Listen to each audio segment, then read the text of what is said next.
Chhatrapati Shivray, Mahatma Jyotiba Phule, Rajarshi Shahuji Maharaj, doctor Babasaheb Ambedkar, संतांमध्ये संत तुकडोजी महाराज, तुकाराम महाराज, संत गाडगे महाराज, साहित्य सम्राट लोकशाहीर अण्णाभाऊ साठे, माता सावित्री, माता जिजाऊ, माता रमाई, अहिल्याबाई होळकर यांची ही परिवर्तनाची भूमी. या परिवर्तनाच्या भूमीवर शोषित माणसाचा आवाज बुलंद केला तो डॉक्टर बाबासाहेब आंबेडकरांनी. आणि डॉक्टर बाबासाहेब आंबेडकरांच्या नंतर त्यांच्या राष्ट्रव्यापी मानवमुक्ती संघर्षाला एक नवीन नेतृत्व मिळालं, ते म्हणजे मान्यवर कानशीराम.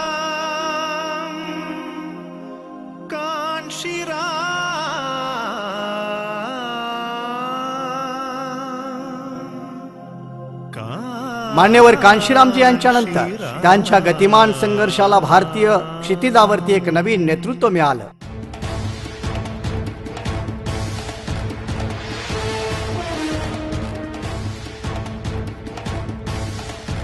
जगामधील महिला नेतृत्वामध्ये एक भारतीय पोलादी महिला, उत्तर प्रदेशच्या मुख्यमंत्री, बहुजन समाज पक्षाच्या राष्ट्रीय अध्यक्षा बहन कुमारी मायावती.